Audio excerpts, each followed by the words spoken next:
Welcome to Influential Entrepreneurs, bringing you interviews with elite business leaders and experts, sharing tips and strategies for elevating your business to the next level. Here's your host, Mike Saunders.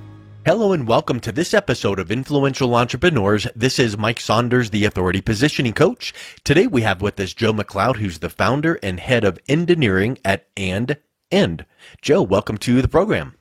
Thanks, Mike. Really delighted to be here. Yeah, I'm excited to talk with you. And no, I did not mispronounce head of engineering.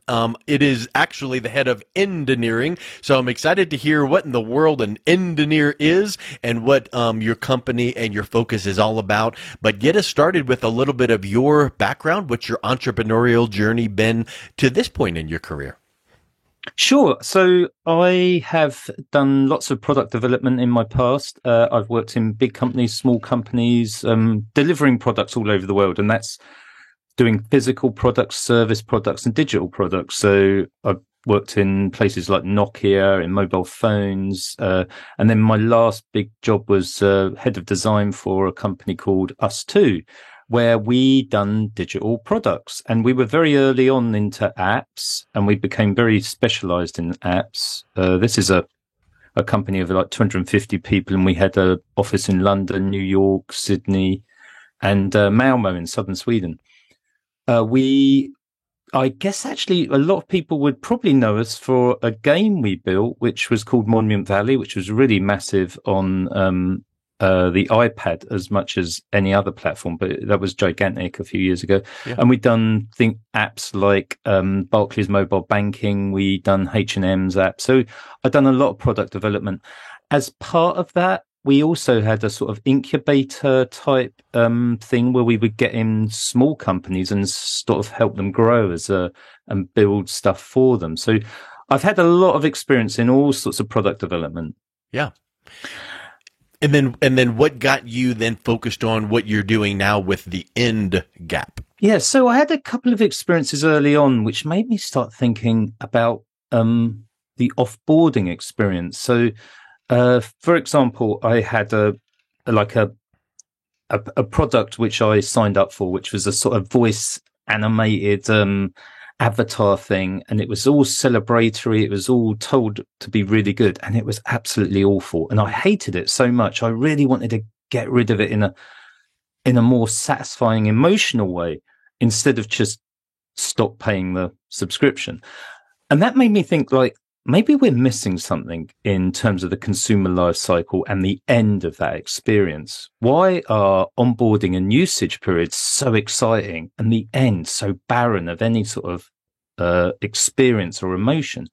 So that was quite a while ago, and I went off, done my career. And then a few years back, I had an opportunity to look again into this, and I started digging into it, and I found it fascinating. This whole thing opened up. I'd done some research into it.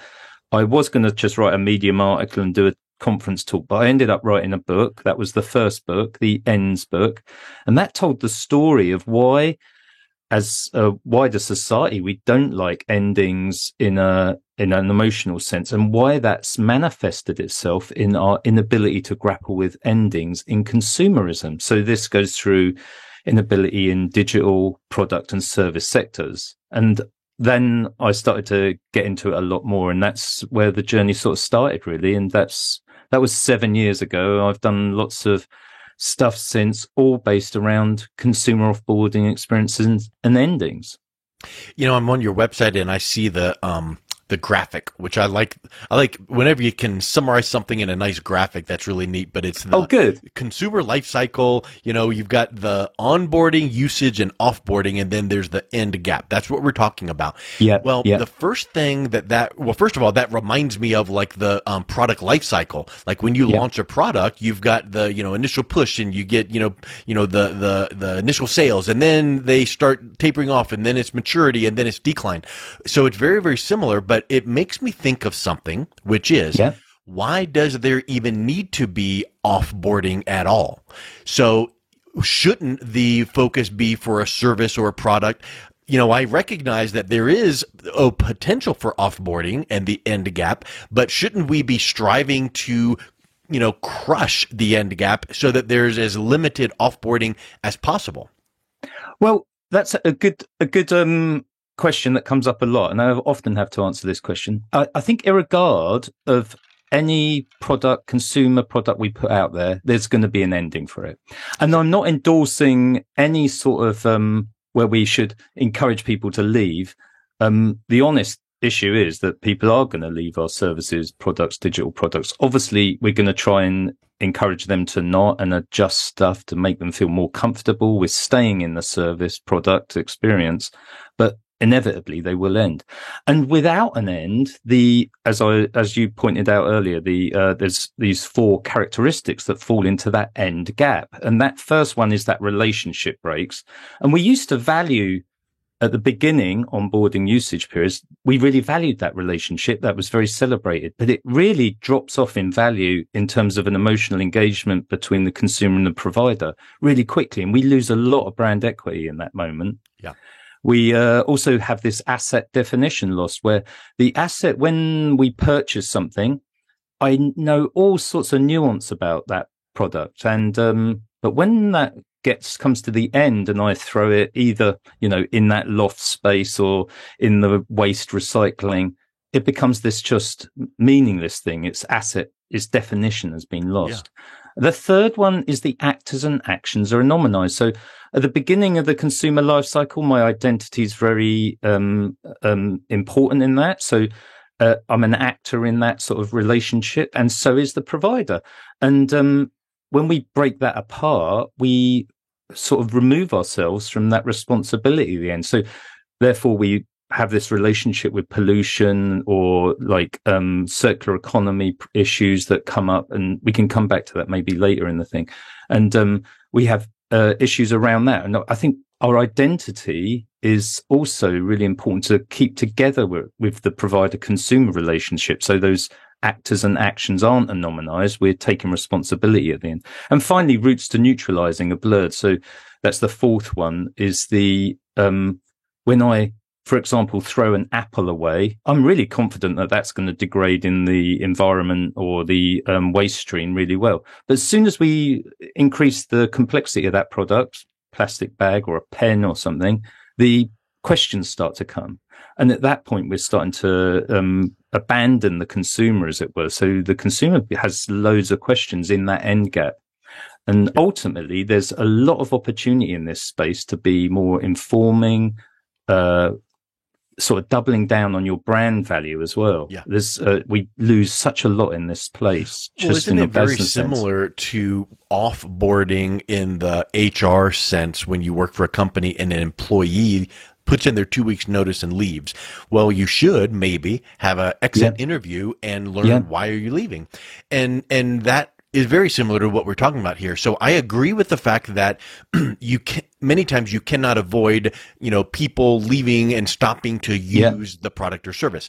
What I would suggest and I'm sure this is part of your methodology, as a brand, you should never have that on the forefront of your mind and just think, oh, well, everyone's going to leave at some point, because then subconsciously and even consciously, you're going to be treating them a little bit at an arm's distance and a little bit more aloof. You should treat everyone like they're going to be around for 3 decades and going to be your highest evangelist. And then if that mentality, that approach to serving your clients and creating raving fans, that could cut down on people leaving and offboarding. So it could, but it's the right thing to do anyway. And then what you're saying is, when the offboarding happens, how do you make that experience something where it actually can turn into a positive experience? So exactly.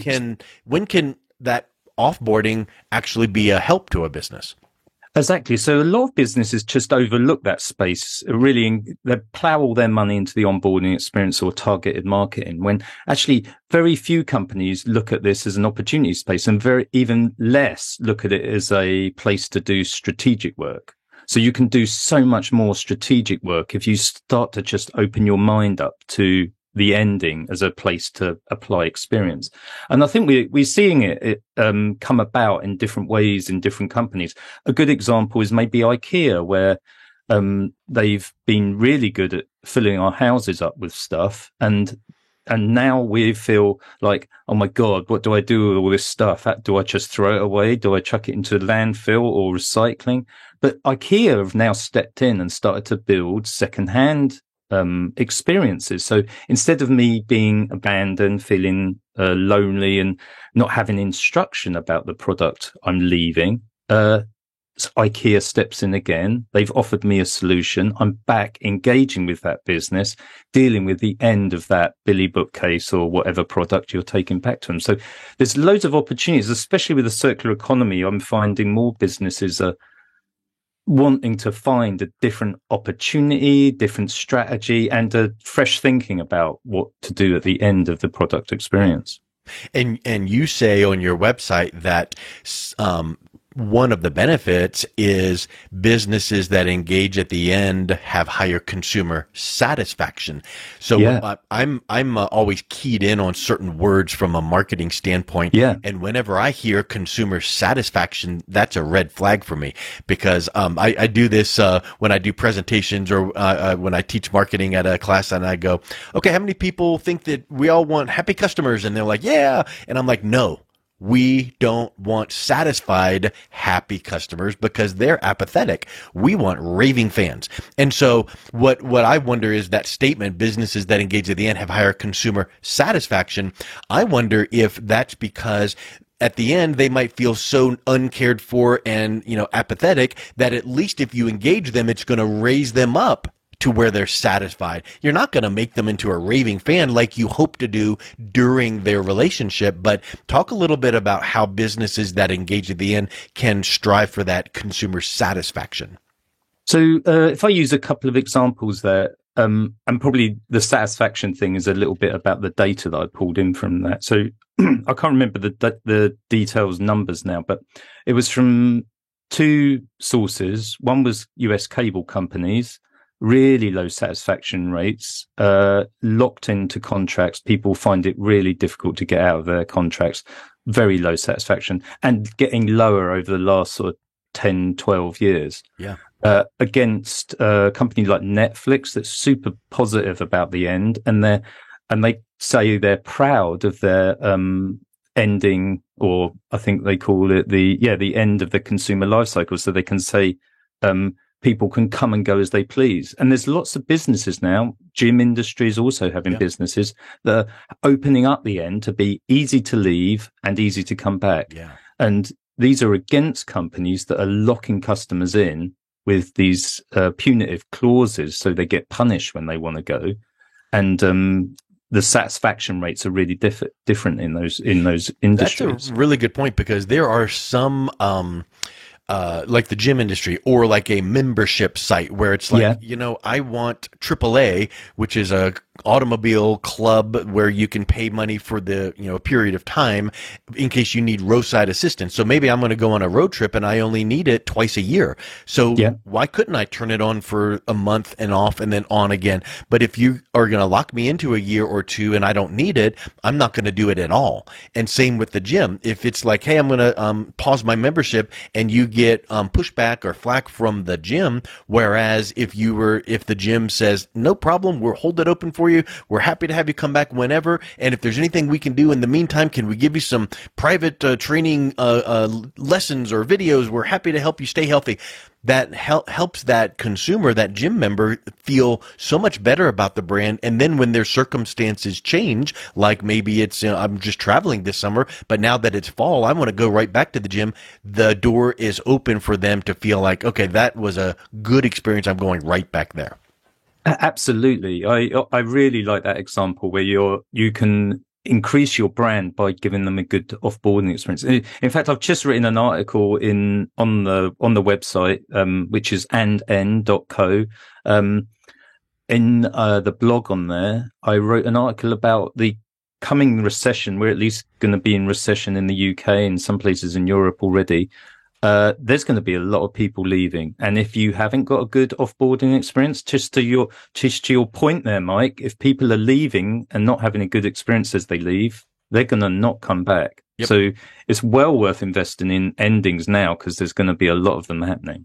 Yeah. So let's kind of wrap up this thought process with brand equity.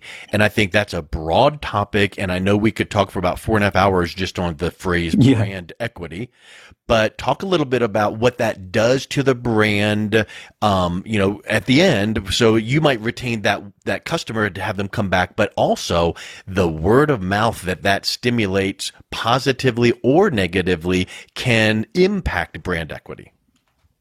Okay, so I'm going to reference a little bit of research here by a person called Daniel Kahneman, who wrote a book called Thinking Fast and Slow, which is very worth reading.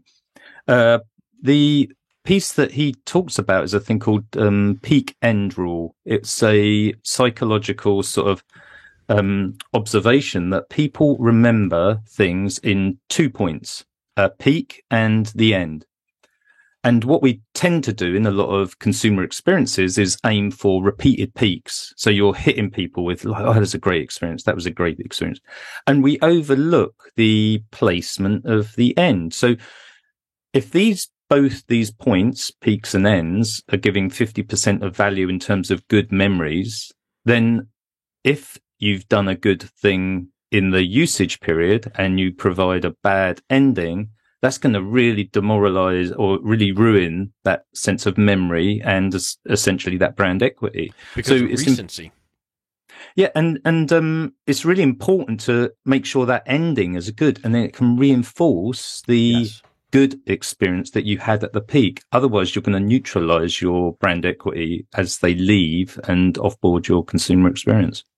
And just like the examples you've mentioned, it is so easy these days to grab the power we have in our pocket, which is our mobile devices, and go on and leave social media comments negatively. Oh, totally. Reviews. So that people might think, there's always going to be somebody that's, but that somebody might be a micro influencer. They might not be a major influencer, but they have the ear of people that they're connected with. And a word here and a word there is going to add up. And so that the impact of brand equity, I feel, is really huge. And it's really interesting because most people, when they think of marketing, it's all on the front end to get buzz and get sales. But inevitably the peak happens, and at some point people move on. Well, what happens when someone moves on? And it could really impact that ripple effect for your whole brand overall. So I think it's really such a neat pocket that you're speaking about. And I know you got a book available. So let's wrap up with this, Joe. What's the best way that people listening can reach out and learn more about what you do and engineering? And again, kind of how we started off with, you're the head of engineering, not engineering, because engineering is a really unique phrase, and that's what we've been talking about, how to maximize. We can hashtag that later. You should, in fact, you should trademark that, which hopefully I should do. I've done a lot of stuff around it on social. So I've actually written 2 books, Mike. The first one, as I was mentioning earlier, that tells you basically the history of why we don't do endings in consumerism. And so that's a big sort of sociological, historical piece, goes way back to the plague, goes right through the consumer boom in the US, and brings us down into service, digital and product sectors. And then that came out in 2017. These are both on Amazon. The second book I wrote, and that came out last year in November 2021, and that's called Engineering, and that's basically a how-to book. So the first one is a why we don't do endings. The second one is a how-to book, how to do endings. And that will help you as a business think about all of the opportunities you can do. It's got lots of models and systems and approaches in that book. And also go to the website. So that's andn.co. It's got loads of stuff on there. And the other thing you can do is get involved in the training. So I do different types of training to become an engineer. So you can sign up as a cohort. That's a month-long course. There's one coming up in January, so check that out from the website. And let's try and create better endings. I love it. Well, Joe, thank you so much for coming on. It's a real pleasure having you on today. Thank you. You've been listening to Influential Entrepreneurs with Mike Saunders. To learn more about the resources mentioned on today's show or listen to past episodes, visit www.influentialentrepreneursradio.com.